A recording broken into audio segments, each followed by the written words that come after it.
is if you could summarize your basic military history. But what I'd like you to begin doing is first, if you could say your full name and the units while you served with the 10th, and when you entered and left military service. Okay, my name is Norman Welburn Dorsey. And You're from the, what unit? I was headquarters of the 87th Mountain Infantry, 10th Mountain Division. I was in the 87th headquarters the entire time I was in the service after basic training, which I took at Camp Roberts. And that's located in what state? California. Mm-hmm. And from there I went to the 87th. We took our amphibious training as a combat group, and there at Fort Ord, California. A lot of blood for California. And from there we went to the Aleutian Islands, going to ADAC first, and then preparing for the invasion of Kiska. And I was part of the invasion of Kiska, which was a tragic experience in some respects. But and from there we came back to the States and was joined by the 85th and 86th, completed division, and took training there at Camp Hale, Colorado. And from Camp Hale, Colorado, we went out to Texas. No mountains, plenty of nice, warm sunshine for the troops to enjoy, and we took training there. From there, we went to Italy and did our combat in Italy. Returning to the States in September, on a troop train passing through Indiana into St. Louis, we received the word that the Japanese had surrendered. And Norman, you mentioned that you were at the Aleutian campaign. Is there anything you can recall about that time there at Kiska or the Aleutians? Anything that stands out about that particular campaign?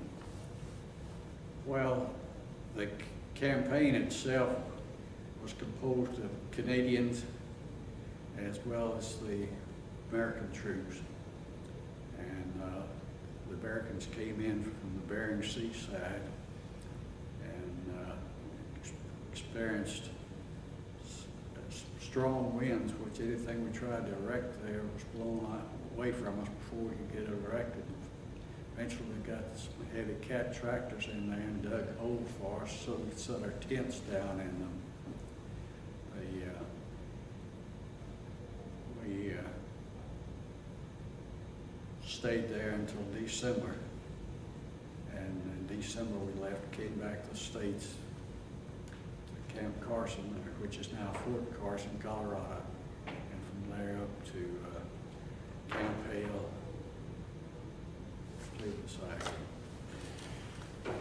Sometimes there are some soldiers that have some experiences or there are thoughts of when they're first going to go into battle. And I know at the time you believed that there were Japanese on Kiska. You did your amphibious training, I think, at Pendleton, and that if you were, can you recall what your thoughts were, maybe the day prior or before getting on your landing crafts to actually invade on the island? Well, the troop ships that we were on, when we left San Francisco, shipped out of San Francisco, which we were on the USS Dorian, which was a new amphibious concept for the Navy. And they had just taken it on a shakedown cruise. It was the fantail was to open up so they could launch things. Found out its superstructure was too much, and it took almost a list, laid it on its side, plus it leaked from the opening on the fantail. So we were a little bit apprehensive on our mode of transportation to the Aleutian Islands. And once we got to ADAC, then we boarded the San Miguel to go to our invasion of Kiska. And San Miguel had rats on it about as big as the rest of us. So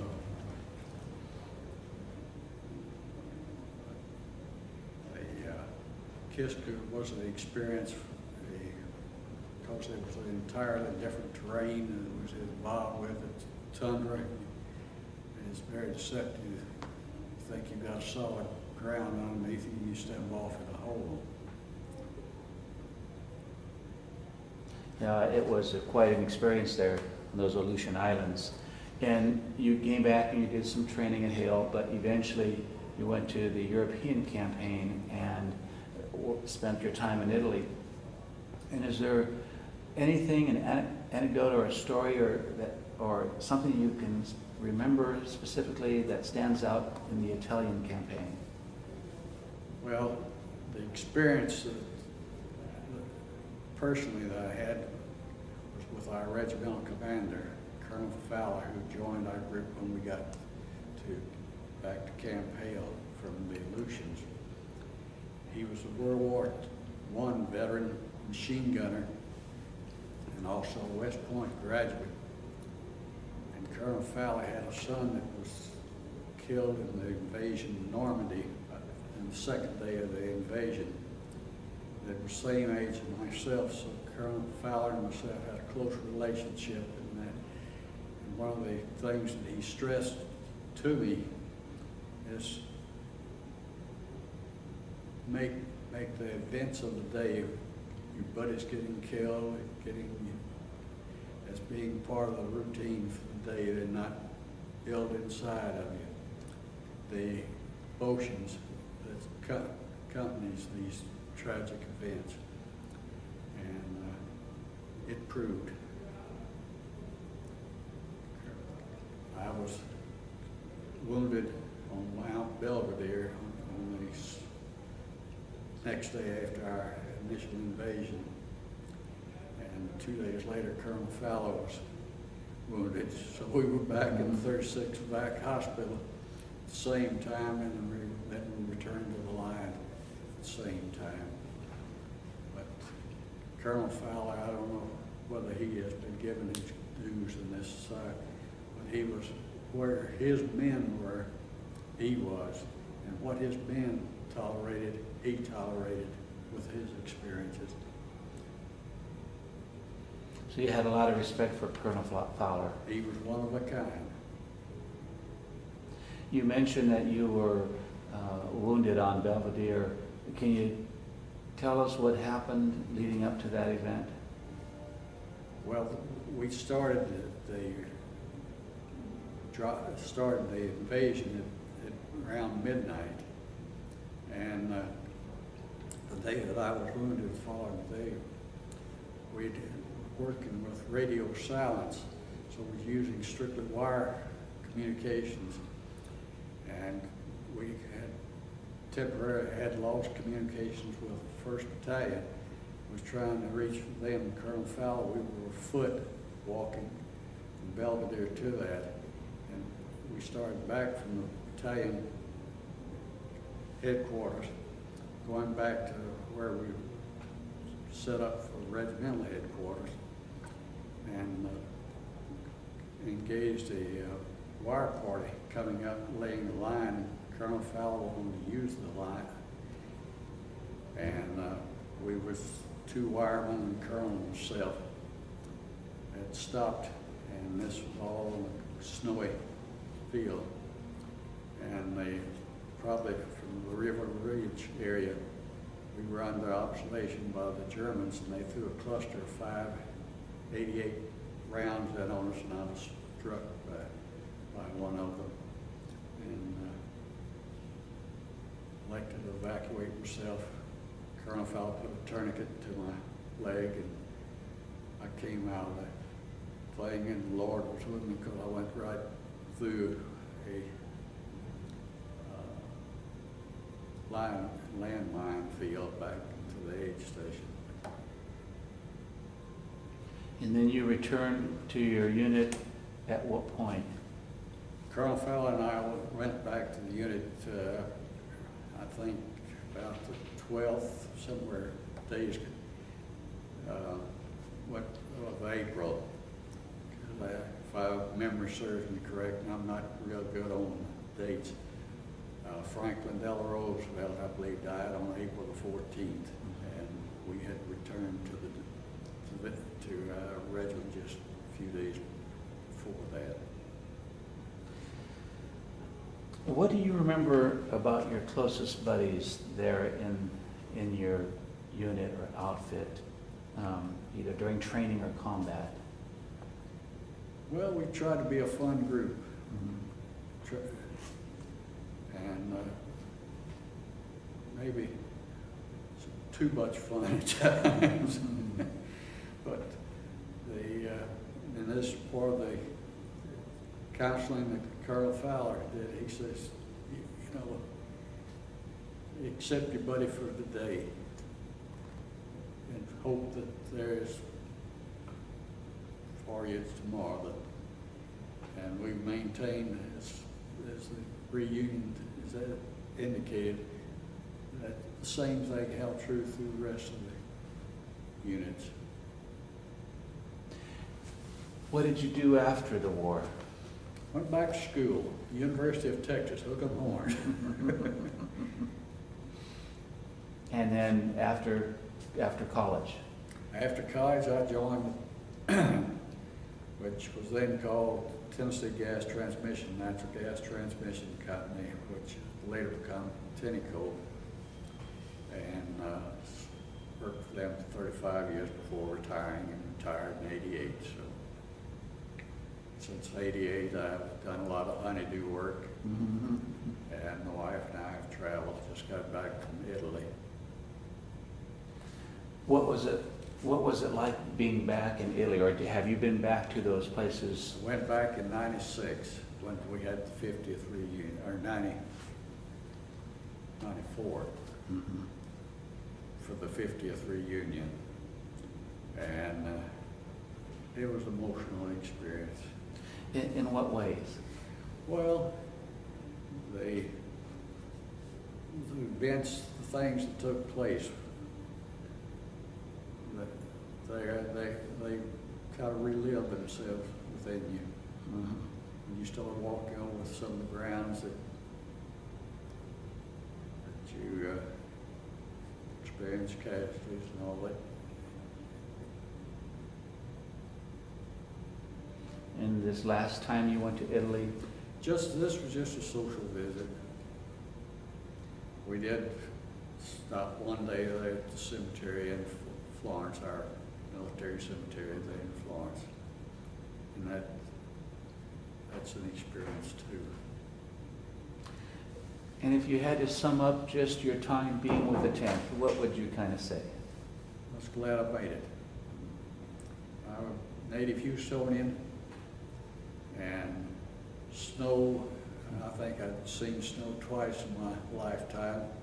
Not much of that because it snows for 10 or 15 minutes or maybe 30 minutes, and then that's it for another decade. So it was a new experience.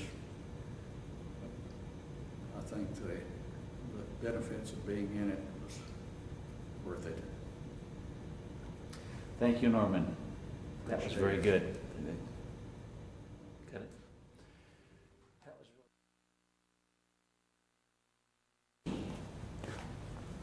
okay, Reverend, I'd like you to begin by giving us your name and the unit that you served with in World War II.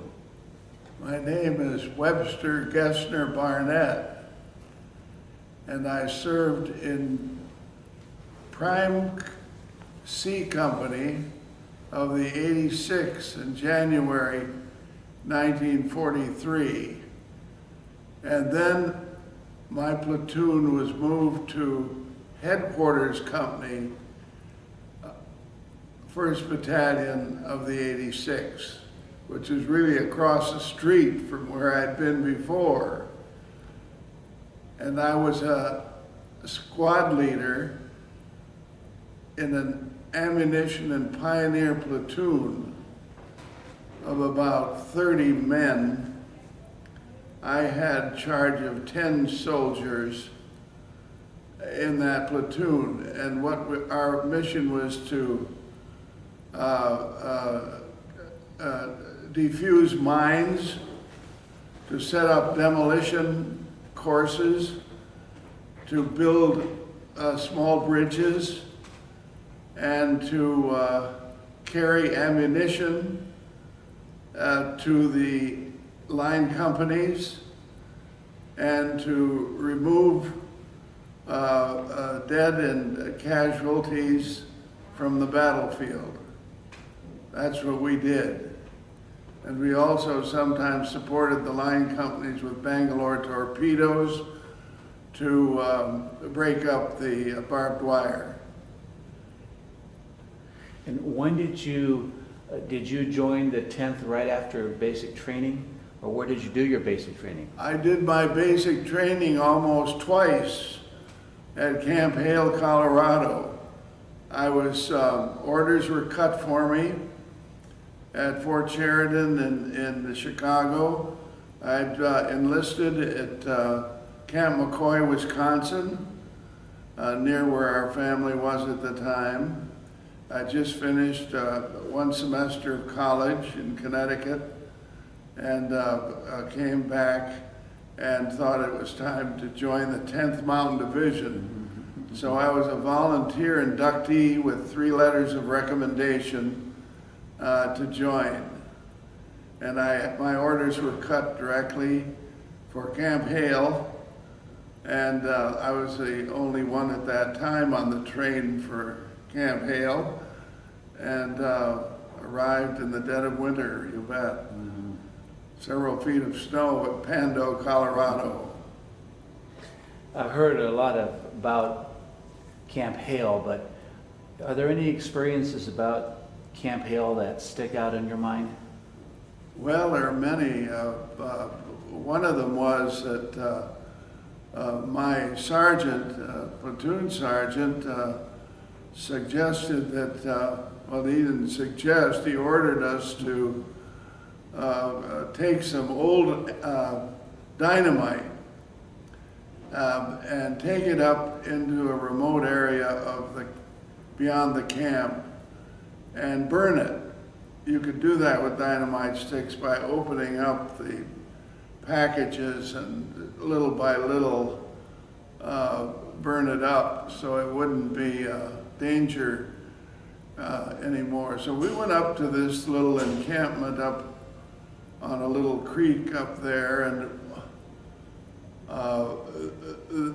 it was a wonderful little camp. A soldier had put a phonograph up there and had a little kind of a hut arrangement for his off-duty time. And so we were up there and out in front where you'd normally have a campfire. We began burning this dynamite for our efforts. We had terrible headaches from the ingredients in the dynamite when it was burning. And it took us several days to get over that effects of the poisoning of that burning dynamite. Yeah, that was one occasion. Another memorable occasion to me was rock climbing, learning how to rock climb and rappelling off the rocks. Of course, learning how to ski. There were some Norwegians who had come over to freedom fight for their country that was occupied by the Nazis, and they came and helped train our troops for skiing. And some of them trained me how to ski. I hadn't skied much before. So I was glad to learn that skill and was able to ski during my training at Camp Hale. Yeah. Jinx Falkenberg was there, a famous actress at the time, and I had the chance to put her snow boots on, which I thought was a high honor at the time. She visited Camp Hale, different parts of the camp, little morale builder there. She was a beautiful lady. And Joe Lewis was there, and we had a great time watching him. And other notables during our training. From Camp Hale, then you came to Camp Swift, and quite a change in camp. Terrible change. We were training all those at time at 10,000 feet. So our blood was geared for that high altitude work, and then to come down to almost sea level at Camp Swift was a great change. And when we woke up in the morning, the first few mornings, we felt like we'd been hit with a baseball bat until we became acclimated to that low countryside. I think our blood had to thin some, and then things worked out, and we worked hard at this Camp Swift area for 2 or 3 months and qualified for various different skills down there as infantry people, and finished our training, and we're eager to go. We knew we were going to go somewhere. We didn't know where until General Hayes came in the fall of 1944 and came back from a visit to Washington, D.C. and called us together and said, "The goose hangs high," which means in hunting language that the goose is ready to eat because it's aged long enough on the tree hanging there, so it'll be pretty tender and good to eat. And so what it means is our time was getting ready. And so we didn't know where we were going to Burma. We preferred, most of us, to go to Europe because we could identify with that culture better than the one over there. But we wanted mountains, of course, because we love the mountains, wherever we were sent. And it turned out to be that we went to Camp Patrick Henry in December, and then down to Newport News, and took our ship to Naples, Italy. Long trip, 11 days, zigzagging across the Atlantic through Gibraltar to Italy. And we're shocked in Italy. We were on the SS Argentina. The whole 86 Regiment was on that one ship. While on ship, like a lot of young men, we couldn't smoke at certain times, but we learned how to chew. And I had a plug of tobacco and took a chunk of that in my mouth. We got into a heavy sea, and that ship did figure eights, and my stomach did too. And so, to my embarrassment, the doctors had to pump out my stomach to neutralize all of that. And so that was a shock. I remember also being assigned to KP on the ship. They had these enormous, great bowls to cook in, and we cooked oatmeal, and I would stir that, and it was about this deep and this big around for the soldiers' breakfast on a few days. And we saw some movies on the deck at night. We'd come up, and we were stacked about 6 or 8 feet high, 8 men high. and that got a little, it not only smelly, but it got a little bit too close for comfort, and we were awfully glad to get up on deck once in a while. Yeah. I know you arrived there in Italy, and you had some time before the first battle began. Exactly. And then you were part of the Riva Ridge Belvedere, That's correct. and all of that time following. Are there any particular incidents or things that you recall that stand out during the actual time that you were in combat from the Riva Ridge? Well, on? our mission at Riva Ridge was in support of the 3 line companies that were going up to capture the ridge itself. And we were at Julia, I believe, the little town where the engineers had built a cable to the top of Camp Busso, which is one of the heights of Riva Ridge, in order to take supplies and evacuate casualties. And our mission was to disguise ourselves as Italians a few nights before the climb and come down the little stream, Gargano stream, and build footbridges across the stream in order for the infantry to climb up. And we disguised ourselves so the Germans wouldn't be attracted to something strange going on, you see. But just to think of it as Italian workers down there. And that worked out all right.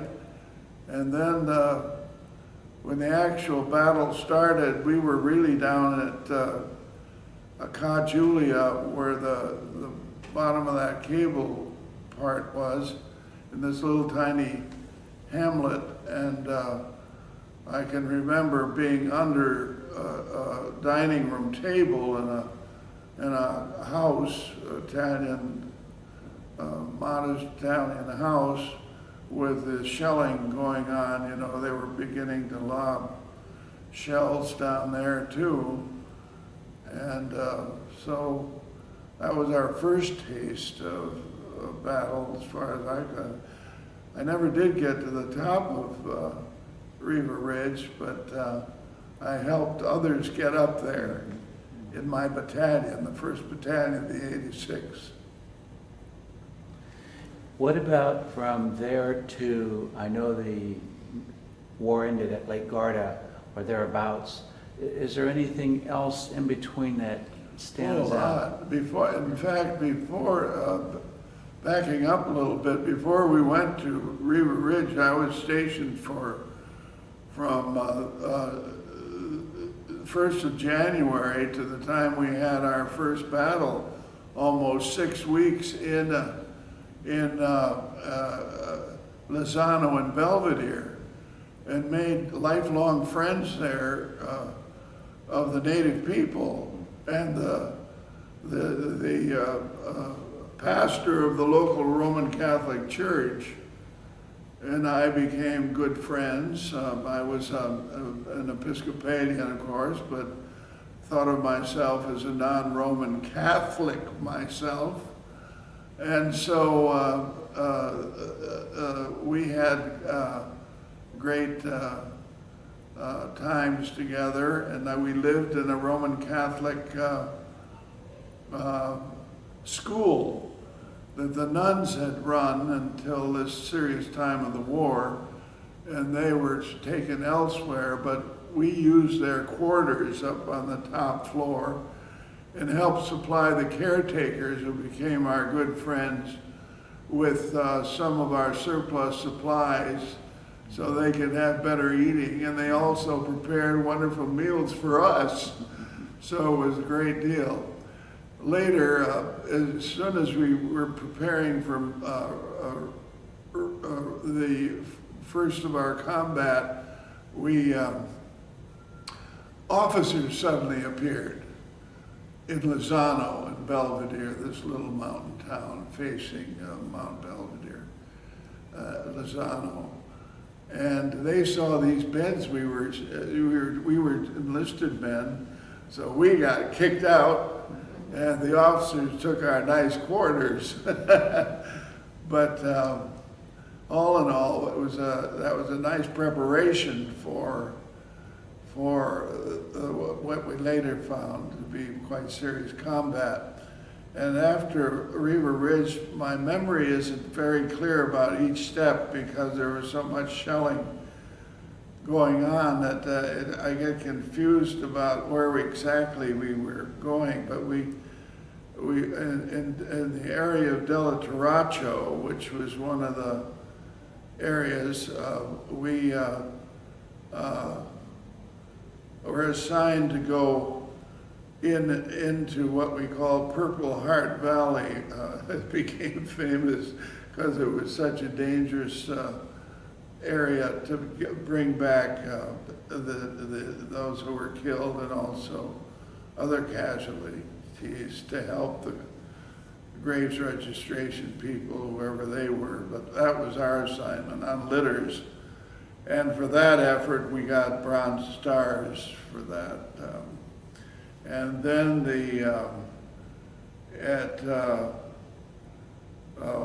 we were, Casteldiano was a place that we paused after the Belvedere experience.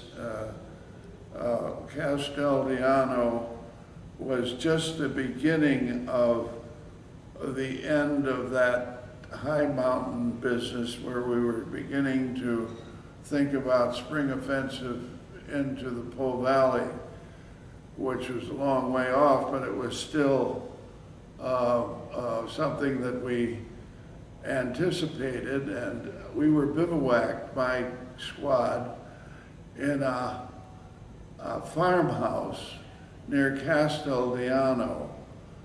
And we met the family, and right in the middle of combat, we were in this house waiting for assignment to help with the battlefield. And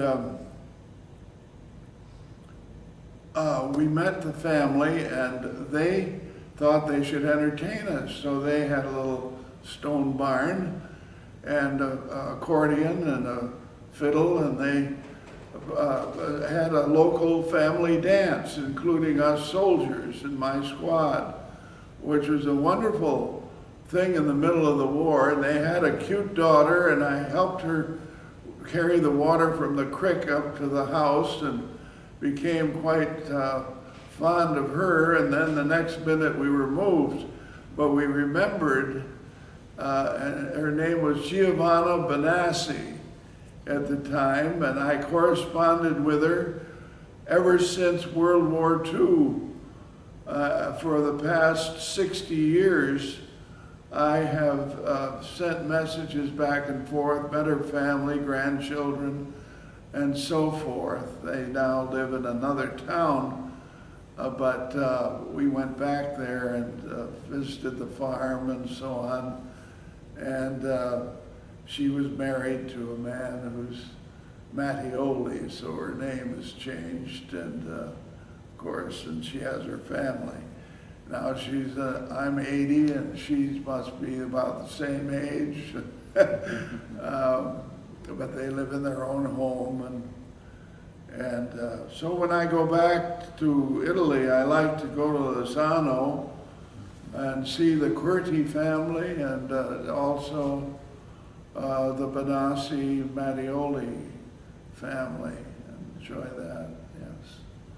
And then that other story, entering into the Po, is another phase. But that ended the high mountains. You mentioned that part of your job was to recover casualties. Yes. That must have been difficult. Well, you know, it's a vague thing. I can't even remember. I know the body bags and the assignment to do it, but somehow that's erased I don't have a clear memory of that. I do remember the shelling. And one of my friends was in my company, became quite beside himself, nervous-wise, and was shaking. And in the medical, we had an aid station in one of the little areas, and Rupert and Werner von Trapp were friends of ours. They lived in our barracks assigned to my battalion, you know, in Camp Hale and ever since. And so they were running the aid station. So I was with this fellow, and then I thought Rupert was kind enough, he thought I needed a little settling down too. So he gave me a shot of whiskey up there out of the, I don't know how, they must have a little supply. But I remember him doing that, and then that's about it from that angle. Did you have any close bonds that you made with any buddies in your regiment? Yes, John Julian from Washington, D.C. He'd come from Salisbury, South Carolina, and he became the country clerk. We kidded him because we were all skiers, and he didn't like the mountains very well, but we called him the world's champion snowshoer. So he was a company clerk and would come along following us wherever we were on maneuvers and things, but he was really an office boy, but a good friend and one of my best friends, yeah. He died a few years ago, and I buried him in Arlington, Virginia. Well, that must have been a nice tribute for you to be able to. Well, it was nice for me. It was a great honor, and I still correspond with his family. His wife is in assisted care now in Alexandria, Virginia, and he has two sons who run a travel business in Washington, D.C.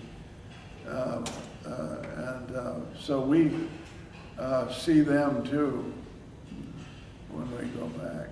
Yeah. And where did the war end for you? Well, the war ended in Torboli and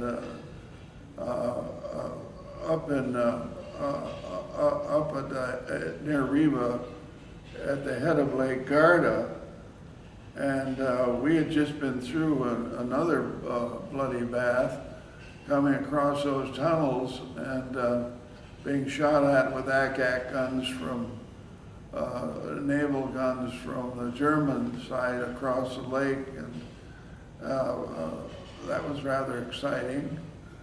And made it into a little town called Naga, which is near Torboli and Riva. They're all together.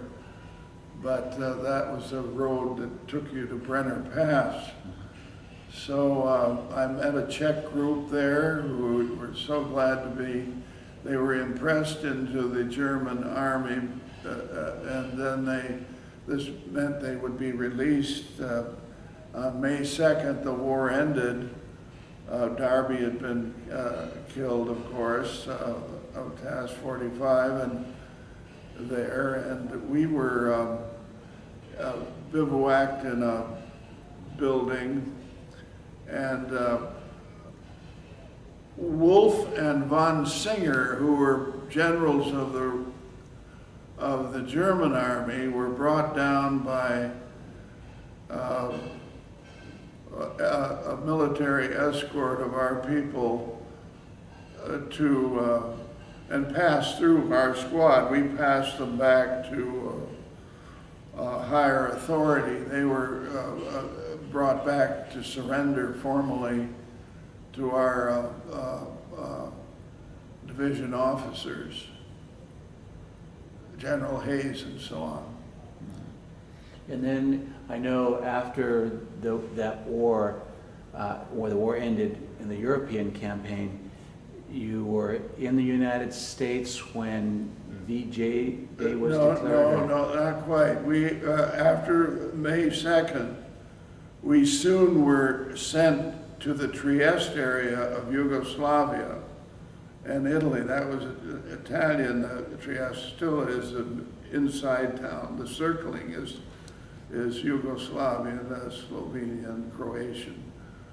But in those days, of course, Tito wanted to consolidate as much of the Italian border area, and we didn't want him to expand.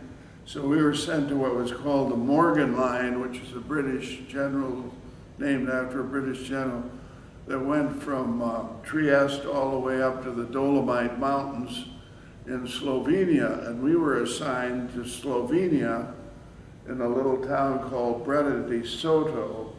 I saw it 4 years ago.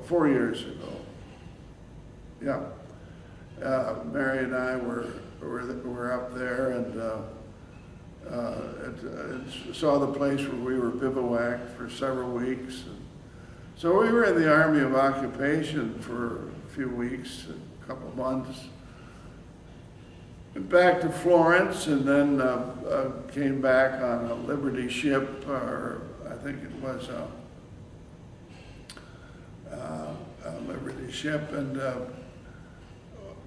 on our way over, we thought we were going to Tokyo, but then the bomb, atomic bomb, shortened the war, and I was sent back to the camp from which I was inducted in Camp McCoy, Wisconsin, and then we were all given leaves, for 30 days, and I went back to Washington to be with my good friend John Julian, who had gone back there and went down to his home in North Carolina and had a grand time. Then I went back to Camp McCoy, and after a few weeks, when I was there, I was assigned to be a separations counselor, I guess it's called. In other words, the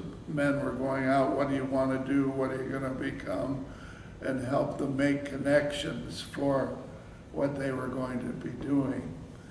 And wrote up reports for that, kind of a fill-up time.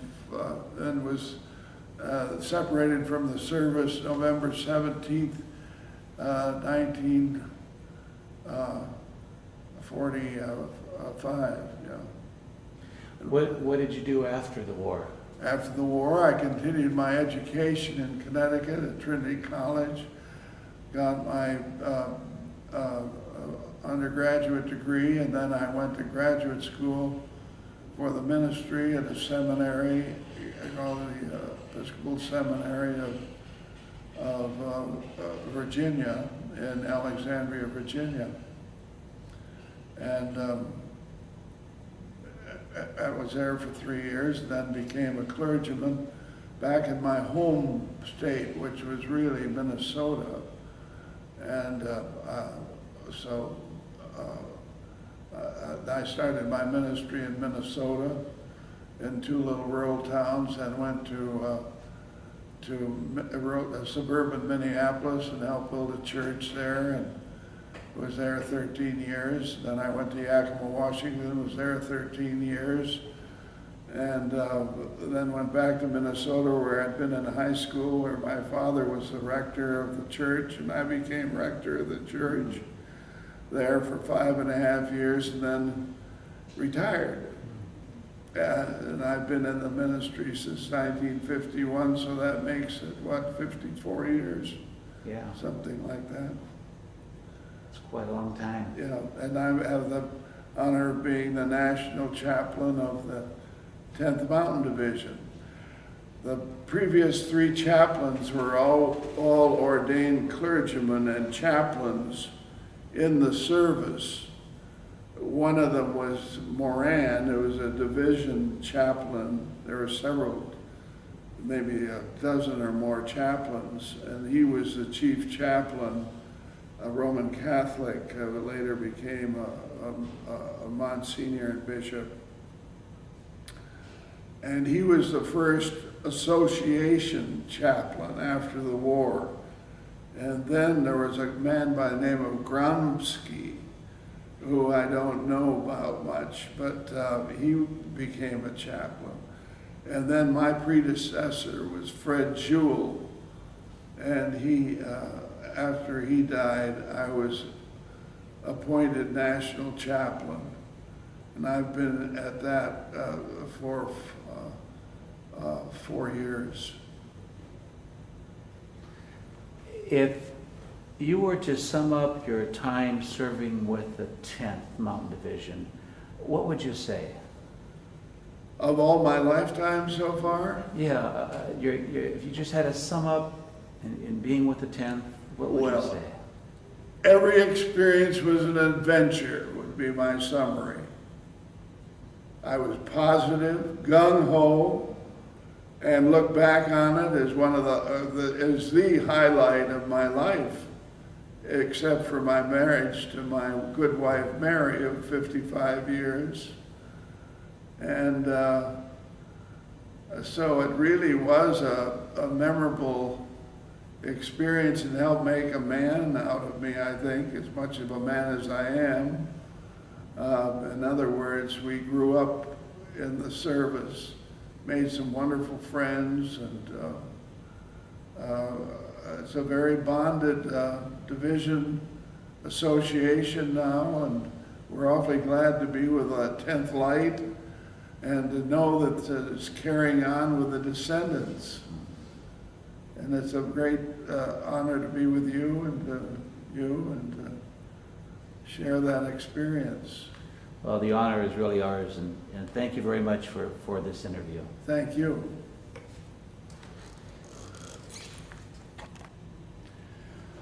Okay, Robert, we begin by telling me your name, where you were born, and what company and regiment you belonged with in the 10th Mountain Division?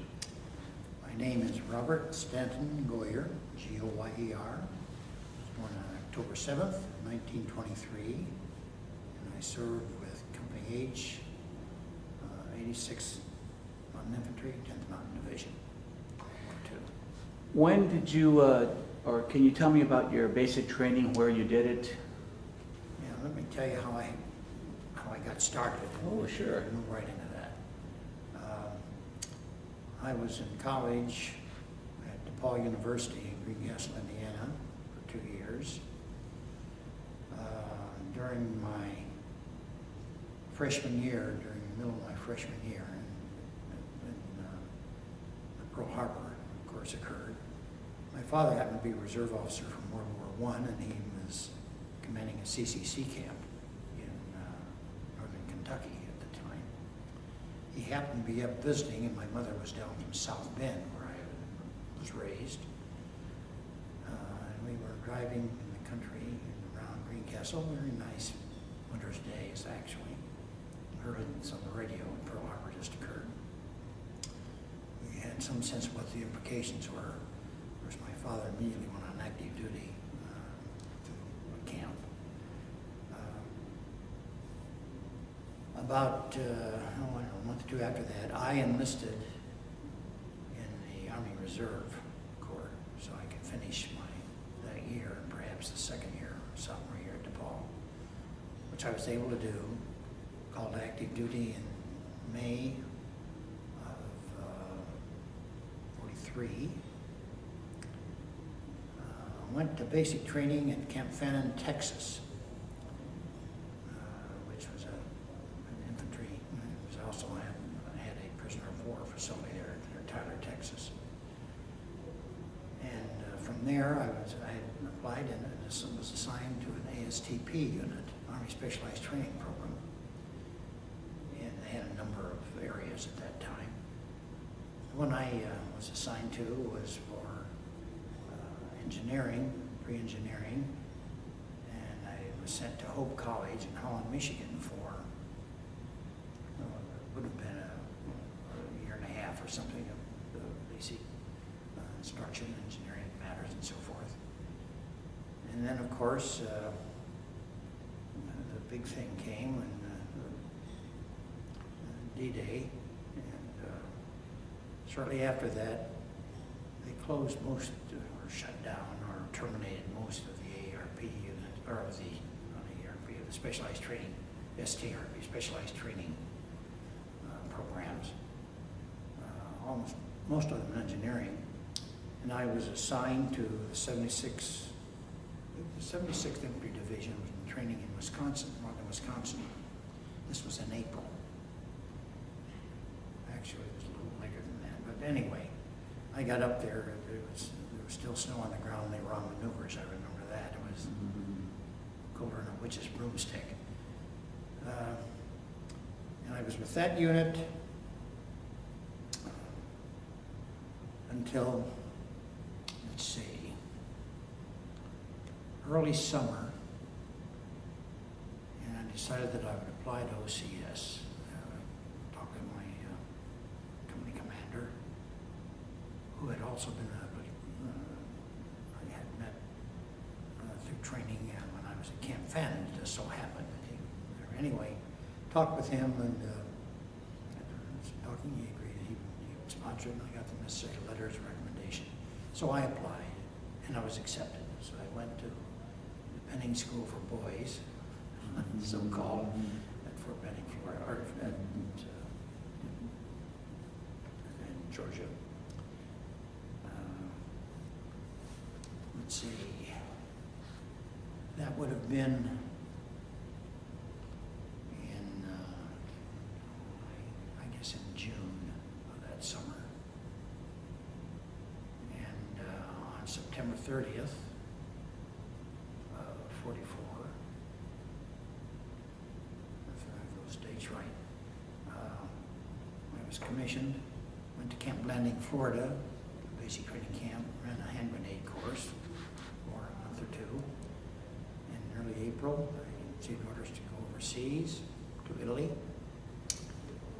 I was assigned to the 10th Mountain, Company H, in early April, some point in there, some exact date I do not recall. And Felix Paletti, who happened to be another second lieutenant, and I were assigned at the same time. This was just prior, they'd just come out of the Apennines, out of the mountains, and were about to cross the Po River. And I rejoined them, say about a week or so, or 2 or 3 days, some short time before that.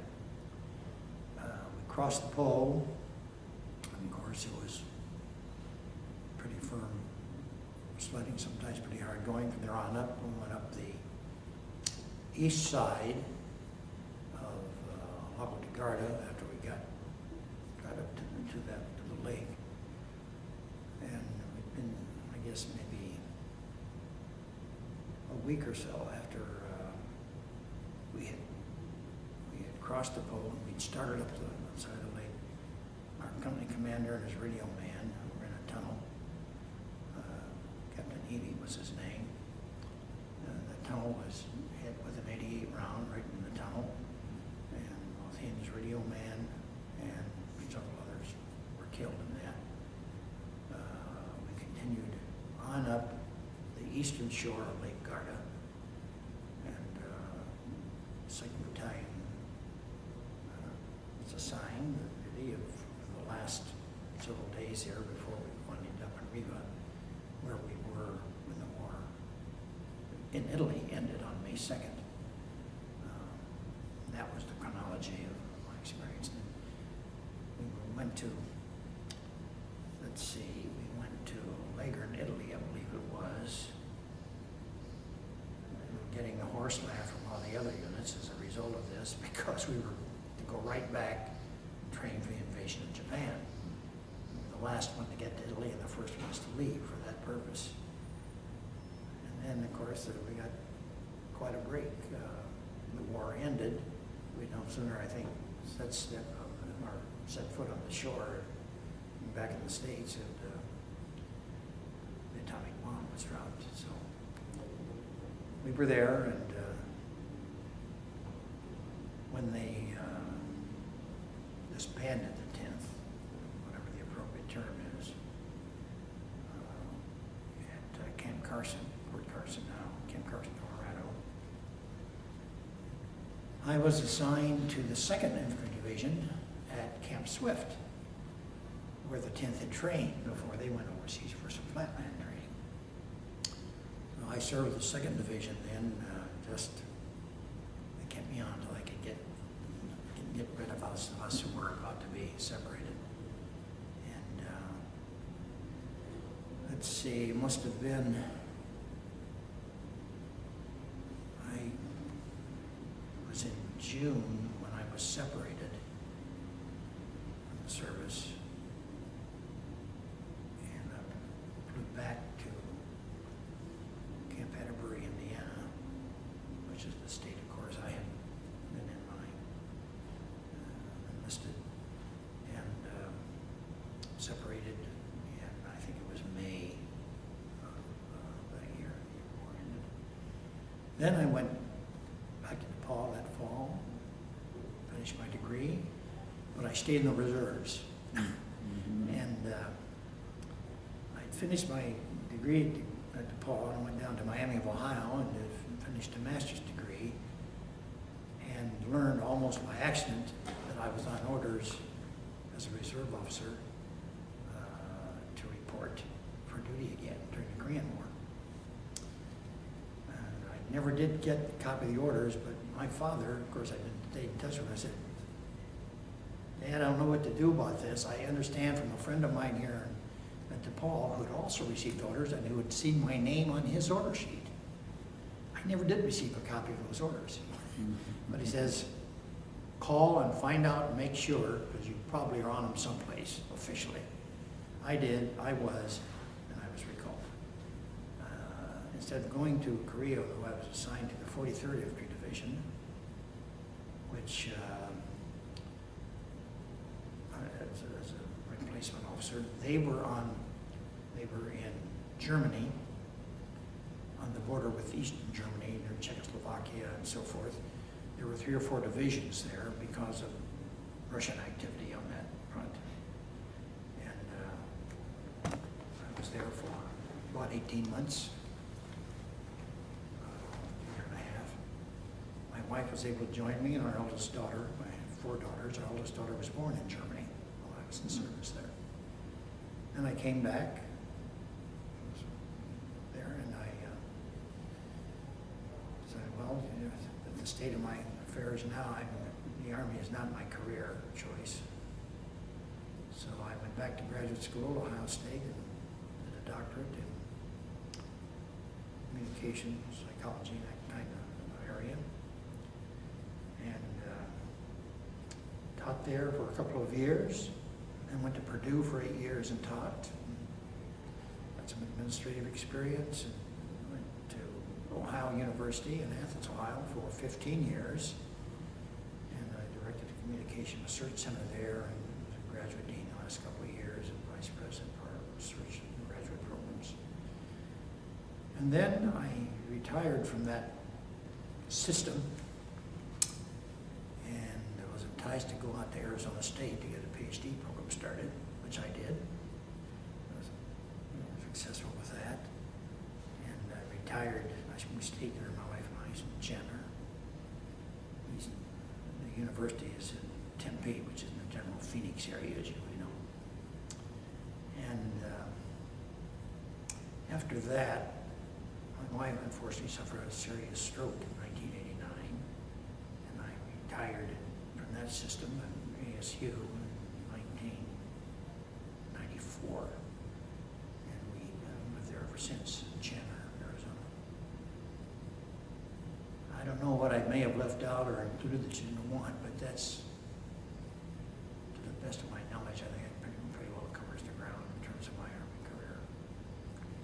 But of course, I've been as a combat veteran, and one or 2 got in close calls. I certainly think of the 10th as my division. All that. And, I try to get to these, and my wife is else. She did not join me in this particular trip.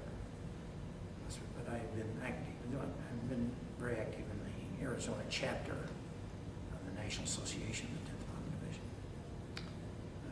Immediate past president for a couple, 3 terms. I'm pleased to continue to participate. It's always good to see old friends here in the battalion and certainly from the company. Yeah, that it is.